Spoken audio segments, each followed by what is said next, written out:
All right, welcome everyone to another live stream here over at Pepperstone. Today we're talking about everything from the stock market to, of course, the currencies and commodities that are shaping this week.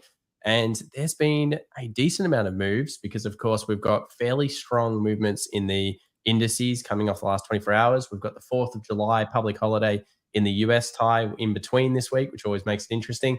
And of course, we've got non-farm payrolls, the jobs numbers coming out about the US at the end of the week, which will tell us a little bit about whether the Fed has done enough to actually bring in an interest rate cut.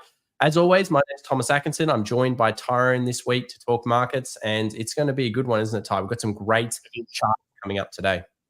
It is. It's a very interesting week, actually, and non-farm payrolls, and 4th of July. Look, the thing with the 4th of July holiday, Tom, is depending on what day it falls on, it turns into a long weekend. Really, like I think it's the Thursday. No one's going to be working on the Friday, and probably not even on the Thursday. So it's a very, very interesting week. It's one of those ones where you're going to get half a week where people aren't even going to be in the markets in the US, and you got one of the biggest news events of the month in that same week. So I think it leads to some very interesting markets, that's for sure. Yeah, so we've got all of that coming up today. As always, if you enjoy these types of videos, give them a thumbs up. And of course, ask your questions throughout. Great to have a few people already joining us here. We've got Grace, Michelle, Michael, Aussie Cobber. Great to have you back, Aussie, and many others. So let's get into it. We'll see you on the other side.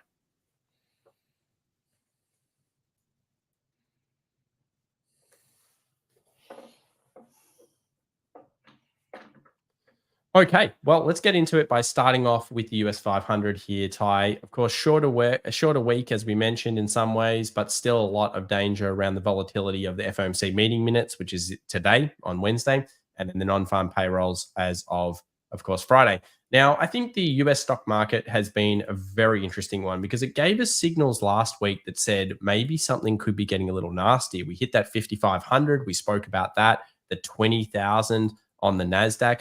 And we saw some sell-offs from these period zones, but they weren't able, and this is the beautiful thing about price action and technical analysis, they weren't able to break through a very pivotal point. And like we mentioned, and we'll mention it again today, the key levels, they're key for a reason. 54.40, 54.50, this was the level that the market had to close to really bring the bears. And if that had happened, Ty and I were talking about this, we really feel like that would have brought in quite a lot of sellers. And the chance of it going to 53.50 or even lower was significant. And these are sometimes the points, Ty, that make or break us as traders and investors. It's when you start to get the overwhelming evidence of that move, and that gives you a percentage chance. And we'll talk about that more with something we've discussed quite a few times in the show, which has been oil and the bullishness behind that, because there are replicable patterns. And I really think that if it had broken underneath that point, it was on for a market bear to come back through. What are your thoughts based on the 54.40, 54.50 hold over the last? Yeah, most definitely. I think it was an extraordinarily strong level and it was tested too. Don't worry, they certainly pushed it down there, but it failed to break. And you see a series of wicks there that really every time it touched that that level, it basically bounced off it. And it didn't. Not only did it not close there, it actually reacted quite significantly off it, which is a really, really good bullish sign for the recent market movement. But a daily close below that level, I think there would have been a very different story. I think we would have been talking about a very different set of dynamics tonight. So let's talk. What do you think now, based on what it just did? Yeah, I think it's precarious. It's testing the highs again, as we can see, basically trying to push to an all-time high again. But we've got to be conscious that we are going into an earnings season very, very shortly. We're about to enter into the earnings season. Like a lot of the big players are going to start reporting soon. Is it going to be able to sustain all-time highs? They would want to be reporting extraordinarily well, Tom. To really justify an all-time high again. So I think, look, the election, it's an interesting year. We know we've got the elections. We've got all sorts of stuff going on this year that generally buoys up the market to a level where we do get quite a bit of strength. I wouldn't mind seeing earnings season kick off and see where we're really at. I think that's probably going to be very important this year. Yeah, so for me, I think it could be a run into the earnings season. So I'll just give you guys a couple of stats. So the first stat is that the 2 weeks of the year that are the strongest in stock markets, at least the US stock market, are the first 2 weeks of July. So funnily enough, if you went through, basically 100 years of data, you would find that this is actually the best 2 week period in the markets. Now, data itself is not actually a trading technique, but when it comes with price action, it can be important. And of course, the market action over the last 24 hours does bring that strength into focus, and possibly we're going to continue to see that. We get past 55.20, then the next level would logically be probably a round number like 5600. So the market did quite feel for a bullish movement over the last 24 hours. And yeah, for me, it's look, the first signs of significant strength. We rallied, we came off, and it looks like it's going to go for the high today. Now, that's at least what we see on this market, and I think it's kind of across a lot of them. The US Dow obviously finding some strength there off the dojis, and the Qs pushing up. Now, as we've mentioned a few times, Ty, I would always suggest that people go and have a look at a few of their codes, and in particular, semiconductors versus the SPY is a good one to have. And what this tells you is it's not actually the semiconductors pushing the market right now. It's other large big tech, in particular a stock. Can anyone guess what the stock was that we've talked about many times on the show over the last 3 to 4 weeks that's pushing it higher? You might surprise some people out there. And yeah, big tech seems to be going through. And it also looks like metals and commodities and banks are back on the table. So all of these things, some of these reinflation trades are starting to come through. Well, let's move over to the next big one, which is going to be, I guess, probably the US dollar. And this is always typical of the US dollar. Non-farm payroll week, it opens us up to a key level of break and therefore two massive zones coming forward. The first one I'll share here, and then we'll get Ty's thoughts on it. My opinion is if the market breaks through this 106 barrier, gets a weekly close, so that would be after the Friday, above this point, I really think it would be incredibly strong dollar. I think this will be a huge momentum trade for a lot of currency traders out there. People are trading the euro, the pound, all these other pairs. And to me, Ty, it would be pushing for a 108. So basically a fairly significant 2 cent or 2% move on the DXY, I feel, if the market is able to close above 106. That would be strong. On the flip of that, of course, there could be weakness around this point being a resistance and one of the more traded levels. But what are your thoughts on that? Yep. Right now, we are still in a dead set uptrend on the dollar index. There's no question about that. We haven't seen a lower high, lower low sequence on the daily or some of the bigger time frames just yet. And until that happens, the market simply cannot short. So in reality, I agree. I think probably a little bit higher than 106. I'd probably be looking for a 106.20 close. I think it probably needs a little bit higher than 106 to really convince me that I agree with you. I think 108 is the level. And yeah, look out euro if that happens. We know that. Yeah, euro would get absolutely trashed at that level. But Yeah, this is what non-farms does. It comes to a critical point, and then it uses non-farms as an excuse because no one can really interpret the number. Just remember, whenever you're looking at the jobs numbers in the US, it's not even about the jobs number anymore. It's about the revisions. So what we're seeing is they're claiming a lot of jobs, and then 2 months later, they're saying, oh, actually, we need to take 85,000 of those jobs away. We didn't actually have those jobs. It's actually ridiculous. But anyway, that's the world we live in. And that's why you're better off actually trading what the market does, the price action, and not the narrative. And it's something we often say. But yeah, Ty's right. Higher highs, higher lows. We'd need a sequence of probably breaking below a lower low. So at least 105 closure below before it gets weakness. But this is resistance.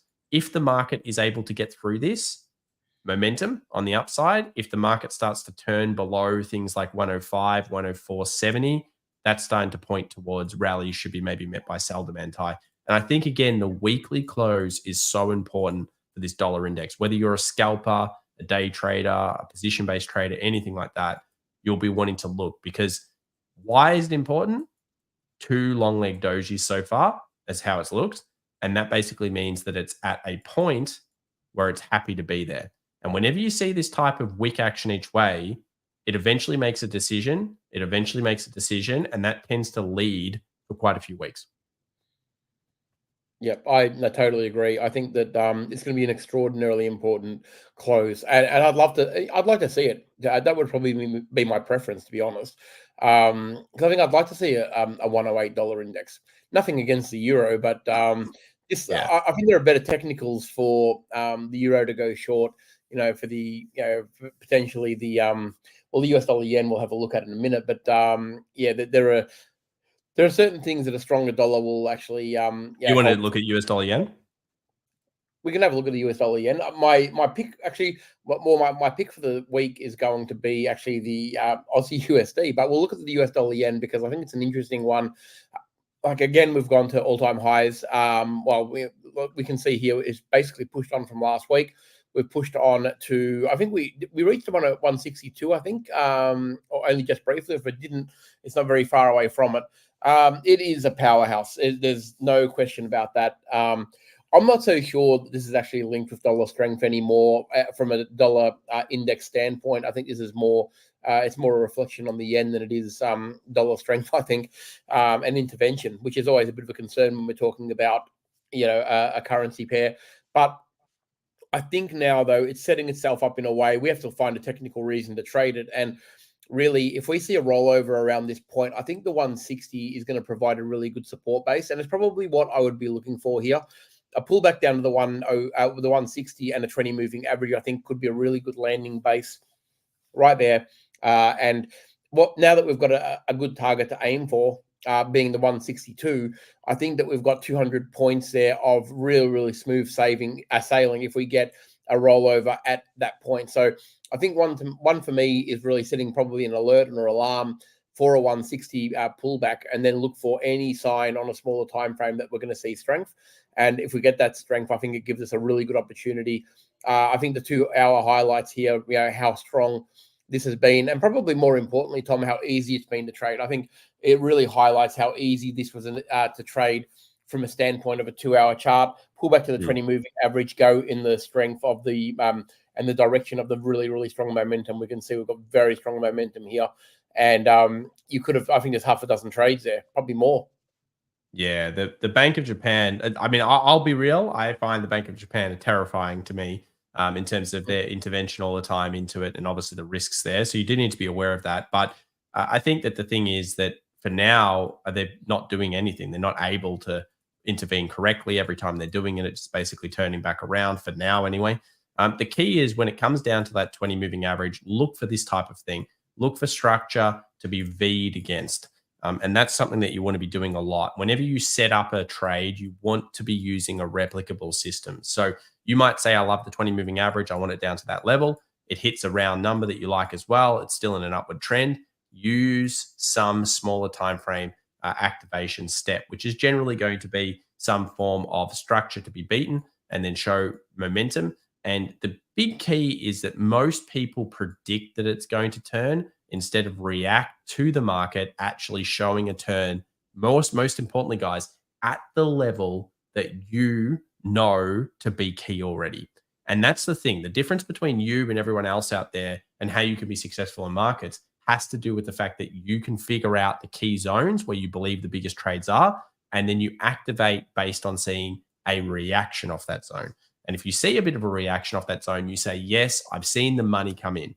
And what I found is that by waiting for that reaction, you will stop yourself from just buying the dip at your predicted level and therefore getting absolutely destroyed.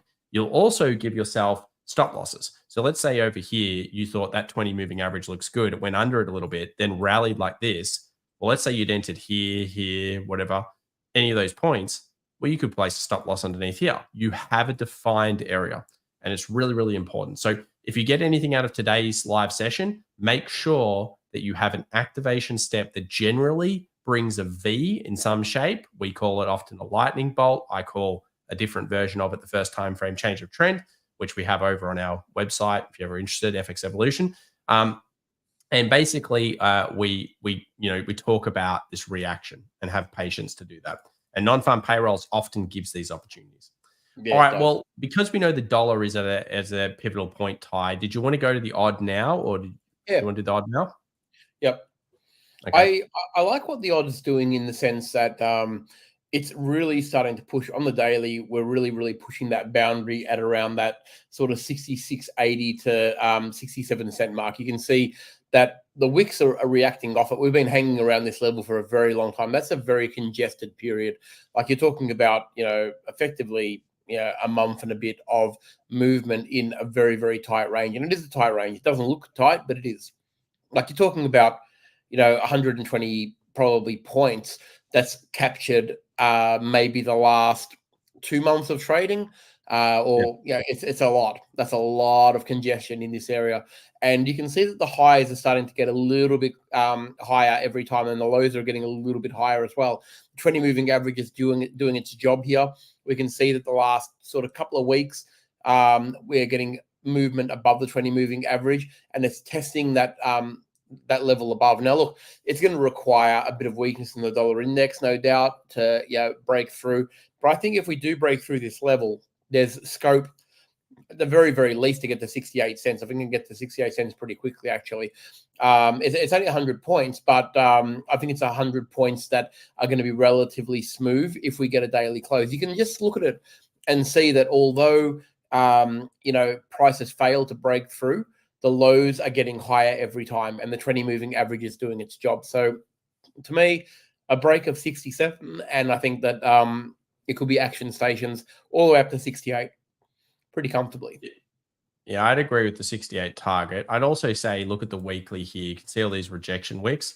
You get a closure above those. Again, a significant price action make it change, and that's probably going to trigger it. Now, again, that is if the dollar actually, US dollar weakens. So that would mean that it's actually coming off this point as resistance. Of course, why is this critical? Well, it's the exact same thing. they're all at these critical levels waiting for non-farm payrolls. And that'll be a 38.2 pullback. That'll be a 38.2 fib pullback on the weekly as well, and a 20 moving average catching it. A pretty sexy level, if you like, Tom, to be reloading.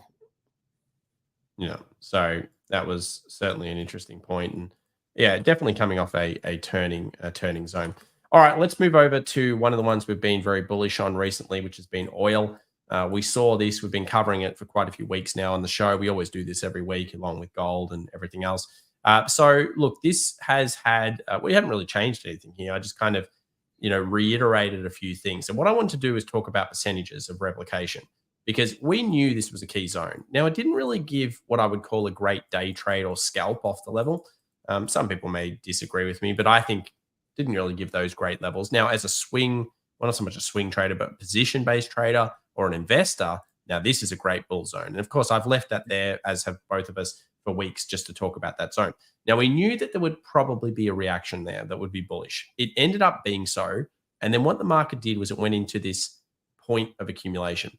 Now, when it broke this high here on the smaller time frames, the chance of it breaking through this high became incredibly likely. And also, if it did break through that high and close, the chance of it going here became incredibly likely. And it's these replication events, this to this and this to this, that are very good in trading. Those two bits there, I feel like you have significant edge to be going long in the market. And you might say, well, there isn't a big pullback or anything. Do remember, one of the things I wanted to talk about today with everyone was the idea that a pullback sideways is what we call a pullback in time.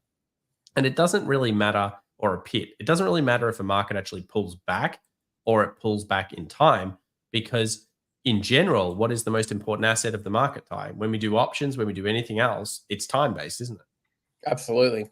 Time is money, money is time. Yeah, that's exactly right.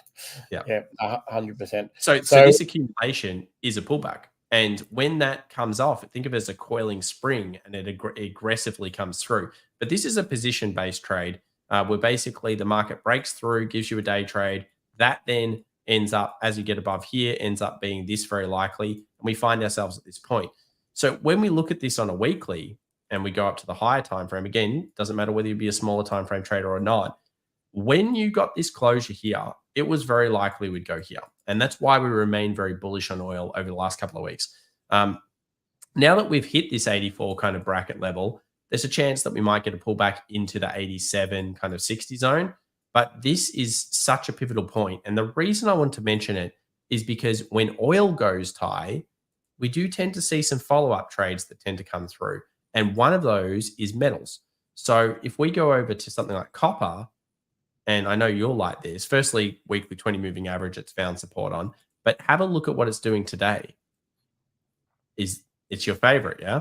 The 20 moving average. And this has been an incredibly significant moving average for this particular metal pretty much the entire way, all the way up and all the way down. So how pivotal is this point to you? Oh, it's extraordinarily pivotal. If we get a close above there, and look, it's tried. If we get a close above there and it starts tracking above the moving average, that's going to show a significant change in trend. There's no question about that. At the moment, we're absolutely down, but we are looking, and it is peppering the idea that it may well actually change. And if it does, there's a lot of upside. There is a lot of upside, and it could make a considerable difference to quite a few metals. Yeah, this has quite a lot of upside. It's had the pullback that I would have expected, maybe a little bit lower, maybe 425, 430. This was actually the zone I've been targeting, and we'll see whether that ends up happening. But you remain flexible, and of course, there's no joke on the daily 20. This thing has been incredibly strong on the way up and the way down. So when you tend to see these things and you see them crack, although the markets may pull back a bit, it usually is a sign that you should start to get more biased towards the bull side from a technical level. And that can give you a lot of edge on smaller timeframes. So we do tend to talk a lot of weekly, daily, 4 hours here on the show. But the reason we do that is because once these things occur, it means you can go down to the smaller timeframes and have that kind of momentum style bias because you know the bigger trades are with you. And ultimately, especially over the next, I think, decade, Ty, as we see algorithms take over the market, this idea of positions entering into the market and building they have built, and you've now seen the momentum, this type of trading is going to become the forefront of trading. It may not seem like it. Maybe now people are talking about, very, very fast fair value gap style trading, smart money concepts, those types of things. But you'll find that that is already starting to get squelched. And instead, what we're seeing is position-based trading and break levels giving you that momentum. So copper, very interesting on the charts. And that's, of course, leading into gold as well, which has just gone through the most traded level. And when we break this down to a 2-hour chart, what do you think that looks like, everyone in the chat? What kind of pattern can you see on the right-hand side here? And Ty, don't say it. I know you want to. I was going to. He always says it, guys. I get very excited when it turns this is from your initial impression, Ty, obviously coming off the 2280, 2300 zone. We've spoken about this being a major impact support. Could this be enough, do you think, to show signs of real strength coming in gold early days? Yeah, it does. It looks like it, doesn't it? It does. Look, I guess the only thing for gold is the $100 mark that you're aiming for. Yeah, probably that probably 2450 would be what your aim would be. And I think it could still easily reach that all. It could make an all-time high. I know you're wanting gold all the way to 3,000. It may well happen. 3,000. But I think that if this inverse head and shoulders plays out, that sorry, I said it. Oops. I know. That's all right. I put it there. It's okay. Yeah. Okay. The target zone is going to be very close to the all-time high, and we love patterns fulfilling or being a self-fulfilling destiny in terms of support and resistance. So, realistically, I think that a very reasonable chance that we could see that level tested. We've been waiting for this. I mean, it has been peppering a move up. It's been sideways for quite some time. On a daily, it's very, very prevalent.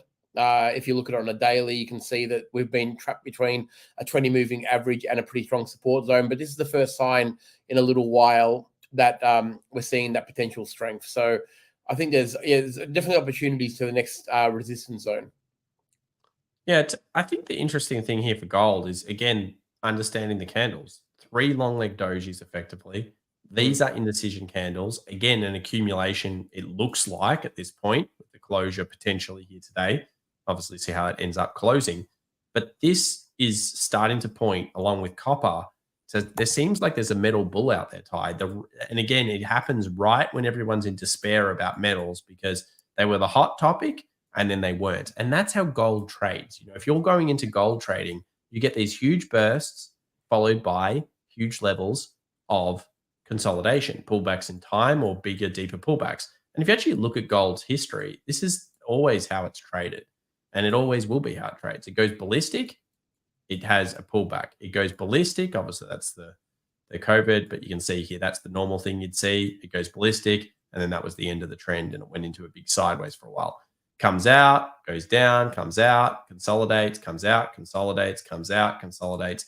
Very normal action from gold. So I think that it might have just found its low based on copper, and maybe this week will be the trigger for this. So I'm interested. I'm really excited to talk about gold again because we've said for weeks now, it's just like, well, I don't know. This is a position trade, maybe an investment trade for some people, but it's not a day trade because there weren't any good replicable signs. Sometimes it's good to stay away from things if they're not good. Yeah, so gold starting to come up and silver also improving a little bit. All right, let's talk Tesla here. If anyone guessed it from before, Tesla, of course, a stock. We've been talking about the storyline being more powerful than the narrative, and that's storyline of the price action. So you and I have been very bullish on this stock, regardless of our opinions on it. It really doesn't matter. And we know it's a big stock. We know it has a big following in the options world as well. And over the last 48 hours, I can say it's done incredibly well. Some big moves here from it. Obviously getting the news narrative as well coming along with that. But really what this is doing now is it's squeezing. And this is what happens sometimes in single stocks when they get really aggressive. They go on these flying runs. Now, if you're watching the analysis and you agreed with it and you made your own decisions a few weeks ago, you'd probably be happy because this is where we really started to go bullish around that 176, 178 line. But now is where most people get into it. And I guess I just want to caution against that, Ty, because this is impossible to have proper risk reward maintenance on it anymore, it's impossible because it's basically going super bullish on momentum and hype, and that is the definition of FOMO. And while some people have had success with this, long term, that's not a replicable strategy. No. And I think this is probably another example of the inverse head and shoulders play in the game, Tom. And it's already hit its target on the inverse head and shoulders, the big one that we were talking about. But I mean, and pre-market, I mean, it's already up another $8 or $9 pre-market. So I mean, it's at this stage, it's looking like opening up at some ridiculous amount. About $8 or $9 higher than it closed. So, you know, in reality, there could be quite a bit more to go on it. But yeah, the cautionary tale here is that it's very, very difficult to be jumping on this train because the risk reward, it could fill that gap all the way down very, very quickly, couldn't it? Well, I think that's what it's going to do. I think it's going to push the 250, possibly 260 narrative, you know, get into this last level of supply and heavy trade zone, then probably complete the overall bigger head and shoulders pattern rather than just the smaller one.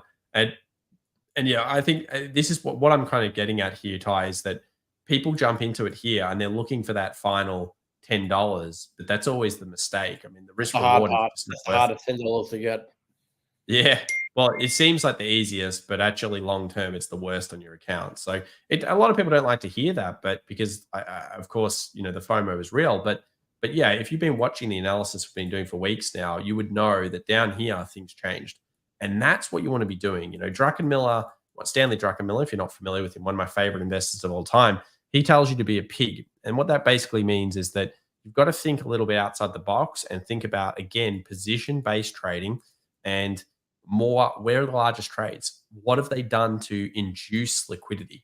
And once we see that inducement of liquidity, then what tends to happen, and the inducement was here basically, and then again in here, is that people can't see it on the charts, but they should be able to, but they can't because there's a negative sentiment. There's all sorts of bad things going on. And we've broken this one down a few times. And of course, it's led into this this very nice rally here. But I don't think it's a representation of the news saved it. It was already going weeks before. So just remember, the market tends to do this. Smart people are getting in at the right prices. Unfortunately, a lot of people make mistakes at the highs. Yeah. Now, speaking of mistakes and highs and lows and all sorts of things, Ty, I'll go over to my trade of the week, I guess, right now, which can't be Tesla anymore because it's already so high at 240. And that's probably going to be back to the Chinese stock HSI market.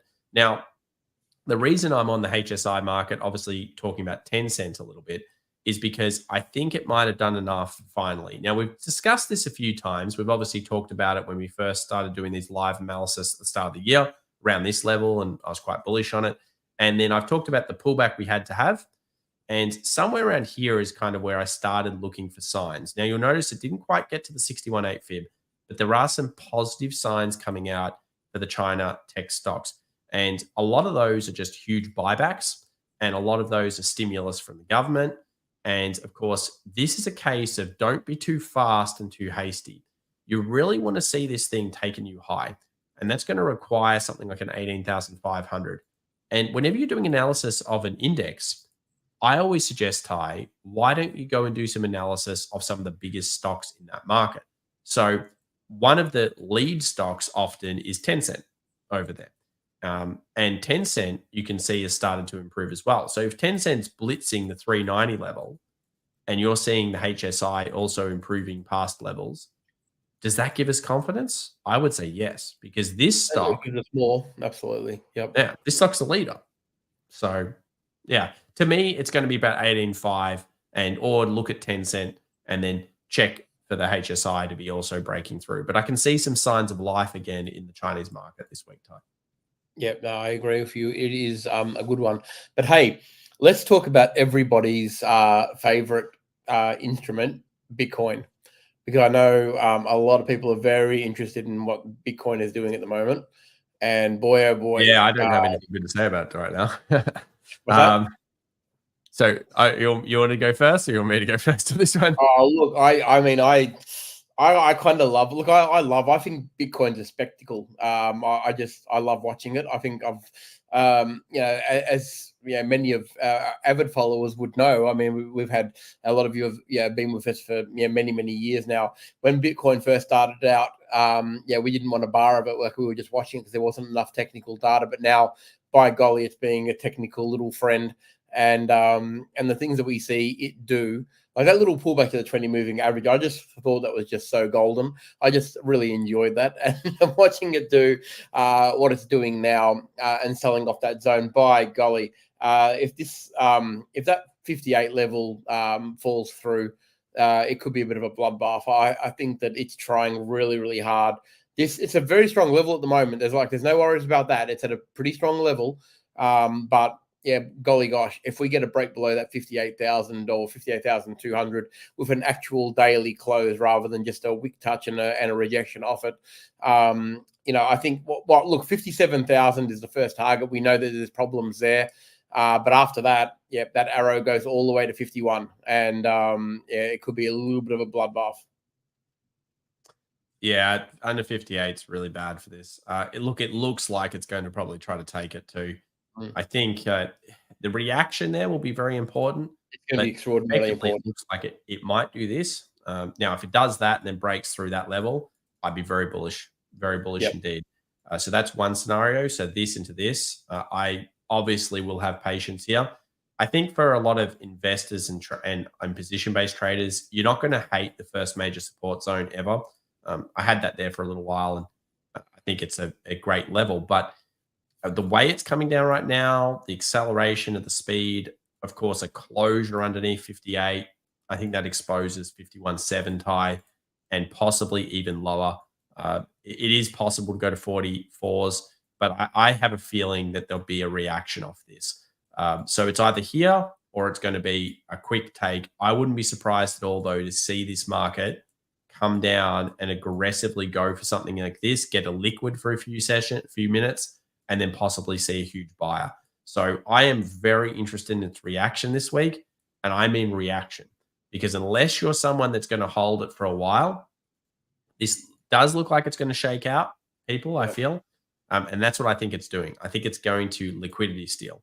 So basically, this is going for a liquidity steal, whether that's a steal down to here or it's a steal like that. I'm not sure yet. But I'm still bullish on it overall. I just feel like this is very nasty. Not the type of candle you want to be coming in with. We'll see. But it looks at this stage like it's going to take the low. It's definitely get your popcorn out on this one. I think it's a very interesting show. But yeah, I think there are two very possible scenarios for the long and for the short case.